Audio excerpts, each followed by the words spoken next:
Okay. Oh, I didn't know these were on here. These are some of the Miami pictures. Some of the ones that I didn't put on the tape because I'll kind of go through them here. Here's the kid in Miami. His name is Manny Escondon is his real name. He's taking notes.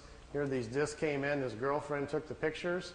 These are flat-bottom discs. They're made on Earth. They're called Vril discs, V-R-I-L. They're manufactured down in Brazil. They also have a factory down in New Schwabenland in Antarctica. Here's another picture. There's a news copter came in. Look at the first three discs. When they see the copter, they start to turn invisible or put their shields up. And the first three crafts, they go out in a series, are just becoming invisible when he snapped the picture. It was taken with a Polaroid at a 30th of a second, so it caught it right in the mid of going out there. These discs were designed by German technology in the late 40s. The first ones we know of that were tested out were probably around 47 or 48. They're called Vril levitation devices. As you can see, they actually fly quite well. Notice the nice V formation. Being typical earthbound Air Force pilots, they're still flying in formation.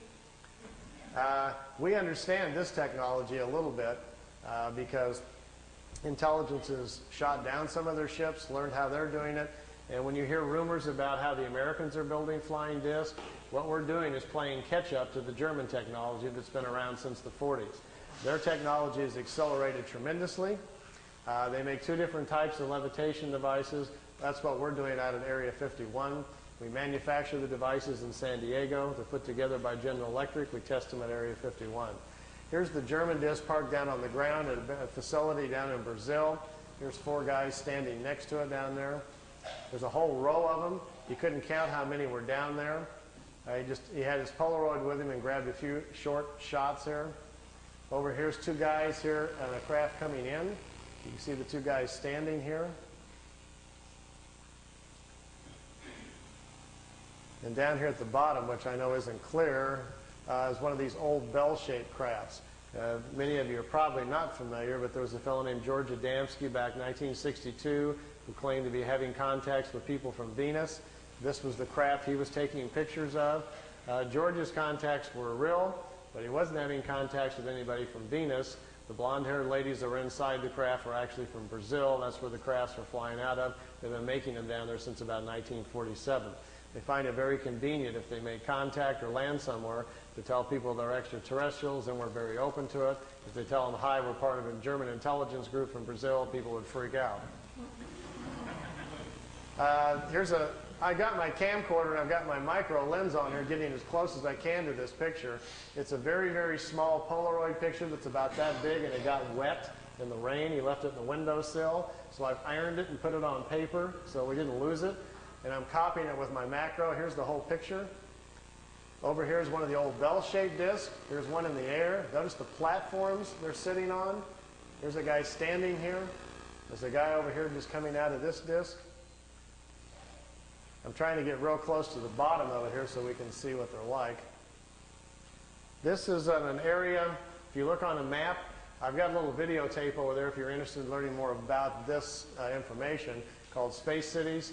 I've narrowed it down to about within a 200-mile range where this facility is at and what they're doing down there. Here's the guy standing there. The discs sit down on the platforms. Remember earlier I was telling you about how the condensers charge out the bottom to have to charge the field up? If you get too close to the Earth, the charge dissipates because it's grounded. These metal platforms, they sit them down on the platforms, then they can keep the ship charged up. And if they need to take back off right away, they can. They don't have to wait for the ship to charge back up. The platforms charge them up for them, so they can lift right back off. If they would set it down without the platform on the tripod legs, they got to go through the process again of charging the capacitors up, which takes 3 to 4 minutes. So if they're in a hurry to get away, they're in big trouble.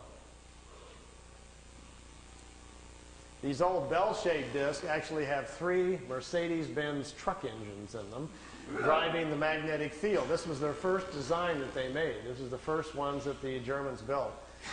These craft here were under consideration, and they were working on them in the end of World War II. When you hear about Hitler's secret weapon at the World War II, if you go back and look at the newspapers, that's what he was talking about. They were in hopes they would get these things up and working, and they would still have a chance then to win the war. fortunately for all of us, they did not, or we'd all be speaking German today. Interesting side effect, too, once they finally did get them up and working, they made lousy war weapons because the field around them prevents you from dropping bombs or anything out of them. It ignites the bombs. So it took them a while. They don't even have weapons on them for a while, and then they had to come up with other kinds of devices. This was the first pictures I saw from the kid in Florida of his German contacts, and to my knowledge, I still think they're his best and perhaps his only contacts. I think he probably had a couple of contacts from these people. They came, they took him for a ride, it looks like on 1 or 2 occasions, and then perhaps they never came back. So we found this situation on several people around the planet, so it's not an uncommon situation. And this is from ET technology, but it was before 487. It wasn't ET, nothing to do with ET. It wasn't. No, just good old German intelligence figured it out.